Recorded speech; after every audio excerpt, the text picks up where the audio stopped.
The moment Adam shifts the blame for eating the forbidden fruit to Eve, and by extension to God, we see the very first recorded instance of psychological projection in Western narrative. It's an almost reflexive move where the internal distress of failure is instantly pushed outward to preserve a crumbling self-image. Why is the human psyche so quick to externalize fault rather than just owning the mistake? It really is the quintessential human reaction. When Adam says, "The woman whom you gave to be with me, she gave me of the tree, and I ate," he's doing something much more sophisticated than just lying. He's engaging in what Freud and Jung later identified as a defense mechanism designed to protect the ego from overwhelming shame. In that moment, Adam isn't just pointing at Eve. He's attempting to offload the crushing weight of his own agency. If he's the victim of the woman's influence, or even God's decision to provide that partner, then he doesn't have to face the terrifying reality of his own disobedience. But isn't it curious how fast it happens? There's no period of reflection. It's instantaneous. From an evolutionary perspective, is there a survival advantage to this kind of reflexive blame? Actually, there is.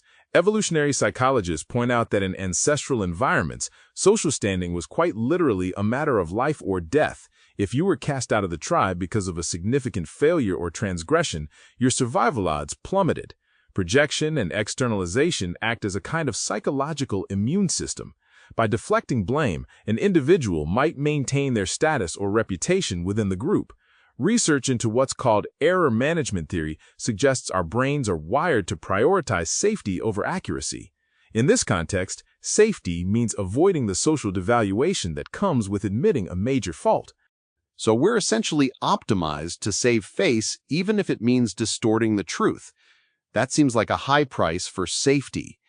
If we constantly push our failures onto others, doesn't that fundamentally break the relationships we need to survive? That's the modern paradox. While projection might have saved a primitive human from immediate ostracism, it creates what Jung called a veil of illusion between ourselves and the world. When you project your shadow, those parts of yourself you find unacceptable, onto others, you stop interacting with the real person in front of you. You start interacting with a mirror of your own flaws. Jung famously argued that projections change the world into the replica of one's own unknown face. In the garden story, this immediately ruptures the relationship between Adam and Eve. It introduces mistrust and domination, where there was once harmony. It's interesting you mention the shadow. I've heard it described as the blind spot of the psyche. If Adam had owned his part, if he'd said, "I chose to eat," would that have changed the trajectory of the human story from a Jungian point of view? Jungians would say that taking responsibility is the beginning of individuation, the process of becoming a whole person. Adam's failure wasn't just the act of eating, it was the failure to integrate the experience. He couldn't tolerate the moral effort required to look at his own shadow. Jordan Peterson has commented extensively on this, suggesting that the sin in this context is often the refusal to speak the truth about one's own condition. When we lie or evade responsibility, we essentially create an internal hell. We're living in a world of our own deceptions, which is far more unstable than the truth, however painful that truth might be. Let's look at the mechanics for a second. Why does the brain choose projection over, say, just feeling guilty? Is there a biological difference in how the brain handles these two paths? There actually is a distinct neurological difference. Neuroscientists have found that guilt and shame, the two big drivers of projection, activate different parts of the brain. Guilt tends to be associated with the prefrontal cortex, the logical, problem-solving area. It's a challenge response where the brain thinks, "I did something bad, how can I fix it?" But shame is different. It's linked to the limbic system, the seat of our fight or flight responses. Shame feels like a threat to our very identity. I am bad. When the limbic system is hijacked by shame, the prefrontal cortex often goes offline. Blame shifting is a fight response to the emotional pain of shame. It's a way to neutralize the perceived threat to our self-worth. So when we're in Adam mode, we're not actually thinking logically. We're in a survival crouch, psychologically speaking. But surely we can see that we're doing it, can't we? It feels like we're being dishonest on purpose. Most psychologists agree that true projection is unconscious. You genuinely believe the other person is the problem. That's what makes it so insidious. You aren't just telling a story to get out of trouble, your mind has rewritten the narrative so you can continue to see yourself as the hero, or at least the victim. It takes a massive amount of self-awareness to withdraw the projection, as Jung put it. He noted that one does not become enlightened by imagining figures of light, but by making the darkness conscious. But because the darkness is disagreeable, most people avoid it at all costs. This brings up a massive issue in modern society, the idea of the collective shadow. If individuals are projecting their failures onto their partners, it follows that groups do this to other groups. We see this in politics all the time, don't we? The other is always the source of everything wrong. Absolutely. Jung warned that when we don't deal with our personal shadows, we become susceptible to the collective shadow. Wars, scapegoating, and mass moral panics are essentially large-scale projections. By identifying an external enemy as the repository of all evil, a group can feel unified and virtuous without having to do the hard work of self-correction. It's the same mechanism Adam used, just scaled up to millions of people. If the problems are all out there, then I am blameless in here. It's a very addictive psychological state because it provides a false sense of moral superiority. It sounds like a trap. If we're wired to do this for survival, but doing it ruins our relationships and creates social conflict, how do we actually get out of it? Is there a corrective for the Adam response?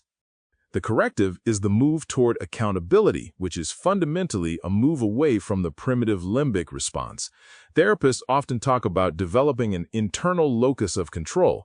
This means recognizing that while external factors influence us, we are ultimately responsible for our reactions.